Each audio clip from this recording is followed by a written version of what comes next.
धनत्रयोदशीची कथा. कुबेराची पूजा का करतात? यमदीप का लावतात?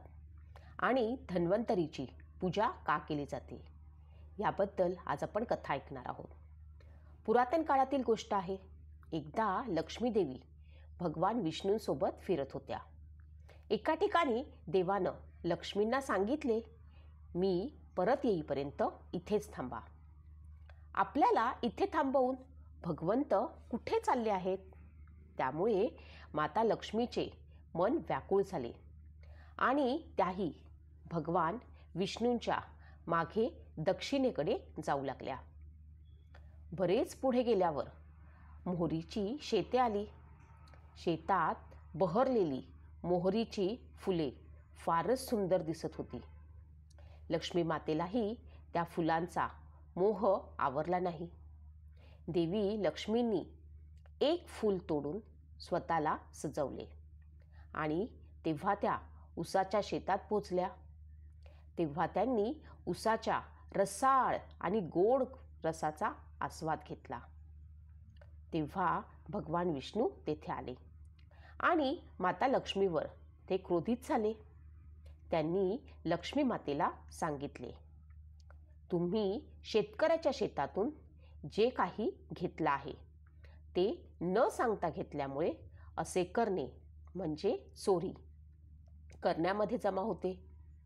अशा प्रकारे शेतकऱ्याच्या शेतातून चोरी केल्याचे विष्णूंनी त्यांना सांगितले आणि आता त्यांना 12 वर्ष शेतकऱ्याची सेवा करावी लागणार आहे असे सांगितले.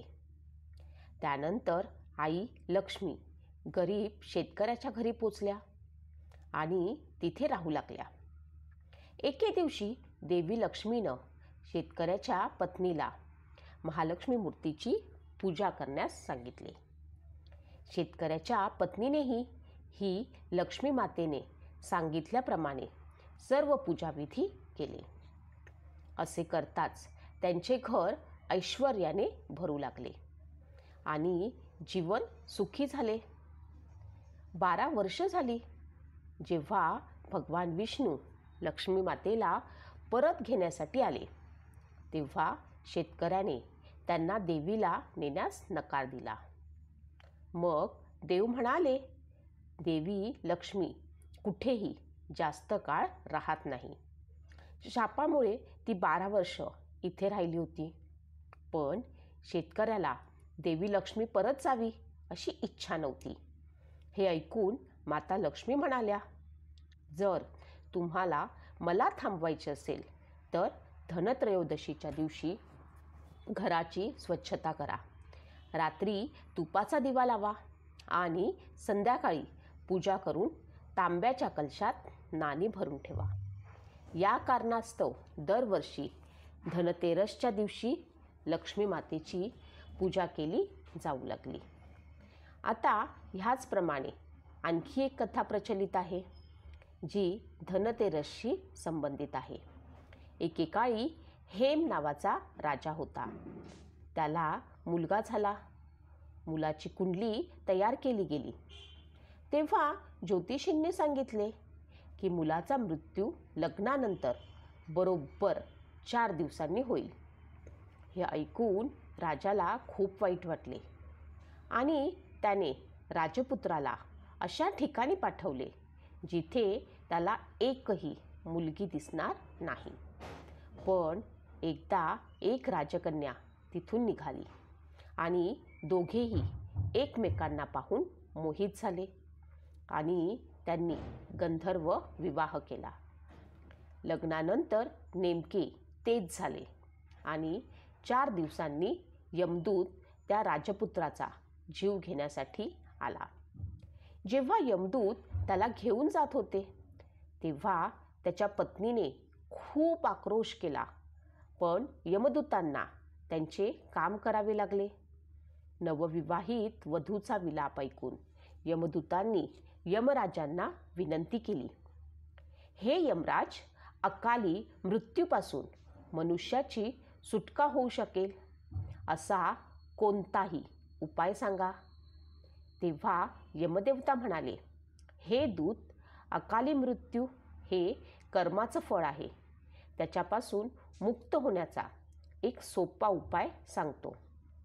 अश्विन कृष्ण पक्षातील त्रयोदशी रात्री माझ्या नावानं पूजा करून दक्षिण दिशेला दीप अर्पण करणाऱ्याला अकाली मृत्यूची भीती नसणार. त्यामुळे लोक या दिवशी घराबाहेर दक्षिण दिशेला दिवा लावतात. धनतेरस किंवा धनत्रयोदशी ही अश्विन महिन्याच्या 13व्या दिवशी असते. या दिवशी देवांचा वैद्य धन्वंतरी याचा जन्म झाला, म्हणून या दिवशी धन्वंतरीची पूजा करतात. काही लोक या दिवशी लक्ष्मी मातेची पूजा करतात. दिवाळी सण असल्यामुळे धनत्रयोदशीस एक आगळेवेगळे स्वरूप येते. व्यापारी वर्गात या पूजेचे महत्त्व विशेष असते. या दिवशी संध्याकाळी दुकानांमध्ये पूजा केली जाते. हिशेबाच्या 9व्या वह्यांचा वापर या दिवसापासून सुरू करण्याचा प्रघात आहे. लक्ष्मी पूजनाच्या दिवशी मुख्यतः धनाची आणि कुबेराची पूजा केली जाते. पौराणिक कथेनुसार धन्वंतरी हा भगवान विष्णूचा अवतार मानण्यात आला आहे. असे म्हटले जाते की समुद्र मंथनाच्या वेळी तो अमृताची घागर घेऊन समुद्रात बाहेर पडला होता. धन्वंतरी ही देवता म्हणून मानली जाते. त्यामुळे आरोग्य, औषधाचे ज्ञान आणि दीर्घायुष्य प्रदान करते. प्राचीन काळात वैद्यकशास्त्र आयुर्वेदाशी संबंध जोडण्यात आल्यामुळे त्यांना आयुर्वेदाचे जनक म्हणून ओळखले जाते. पुराणात असे म्हटले जाते की धन्वंतरी यांची उत्पत्ती समुद्रमंथनाशी संबंधित आहे. यामध्ये देव आणि दानवांशी विविध दैवी शक्ती प्राप्त करण्यासाठी दुग्धसागर मंथन केले. समुद्रमंथनाच्या वेळी यातून अनेक गोष्टी बाहेर आल्या आणि त्यातून धन्वंतरीही एका हातात अमृताचे भांडे आणि दुसऱ्या हातात औषधी वनस्पती घेऊन समुद्रातून बाहेर पडले. असे म्हटले जाते की धन्वंतरी देव जे अमृताचे भांडे घेऊन आले होते त्याची मागणी देव आणि दानवांनी केली होती, कारण त्यावेळी ते अमरत्वाचे वरदान देऊ शकते. भगवान धन्वंतरीचा अवतार आयुर्वेदाच्या सुरुवातीशी जोडलेला आहे, कारण त्यांनी यावेळी अनेक औषधांचे ज्ञान दिले. यामागे शरीर, मन आणि आत्मा यांचा समतोल साधून रोग टाळणे किंवा बरा करणे असा त्याचा उद्देश आहे.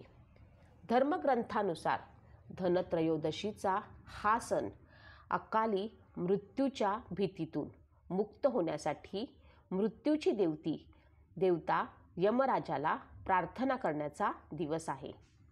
याशिवाय धनाची देवी लक्ष्मी आणि धनाची देवता कुबेर यांची पूजा करण्याची परंपराही प्राचीन काळापासून चालत आलेली आहे. ज्याप्रमाणे श्री गणेश हा सिद्धी बुद्धीचा स्वामी आहे, त्याचप्रमाणे कुबेर हा धनाचा स्वामी आहे. यांचे पूजन भगवान शंकरांसोबत देखील केले जाते. महालक्ष्मीसोबत तर विशेष पूजा केली जाते. उत्तर दिशेचा अधिपती देखील कुबेर आहे.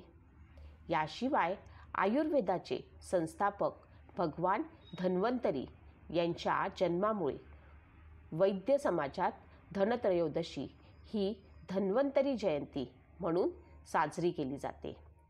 धनत्रयोदशीला यमराजाला दिवा दान करा. यमराजाकडनं अकाली मृत्यू होऊ नये या इच्छेनं या दिवशी घराच्या मुख्य दरवाजाच्या दक्षिण दिशेला तूप किंवा तिळाच्या तेलाचा दिवा लावावा असे मानले जाते. यामुळे धर्मराज प्रसन्न होतो आणि त्या घरातील कोणत्याही सदस्याचा अकाली मृत्यू होत नाही. तुपाच्या किंवा तिळाच्या तेलाच्या दिव्यात काही पैसेही टाकावे. लक्षात ठेवावे, दिव्याची वात ही चारमुखी म्हणजेच वेगवेगळ्या दिशांना असावी आणि मुख्य दरवाजाच्या दक्षिण दिशेला असावी. आता आपण पाहणार आहोत की धनत्रयोदशीला काय खरेदी करावे. या दिवशी लक्ष्मी आणि गणपतीची चांदीची मूर्ती घरात आणणे धन, यश आणि प्रगती वाढवणारे मानले जाते. आयुर्वेदाचे जनक भगवान धन्वंतरी समुद्र मंथनात कलश घेऊन अवतरले होते असा उल्लेख शास्त्रात आहे. त्यामुळे या दिवशी भांडी विशेष खरेदी केली जातात. या दिवशी भांडी किंवा चांदी खरेदी केल्यानं ते 13 पटीनं वाढते असे म्हणतात. धनत्रयोदशीला निरोगी शरीरासाठी धन्वंतरीची पूजा करावी. आयुर्वेदाचे जनक भगवान धन्वंतरी यांचीही धनत्रयोदशीच्या दिवशी पूजा केली जाते. या दिवशी सकाळी धन्वंतरीची पूजा करण्यापूर्वी विष्णू सहस्त्रनामाचे पठण किंवा श्रवण केल्यास आरोग्यास लाभ होतो. त्यांची पूजा केल्यानं उपासकाला उत्तम आरोग्य मिळते आणि आयुष्यभर ते निरोगी राहतात असा समज आहे. अशी आहे धनत्रयोदशीची कथा.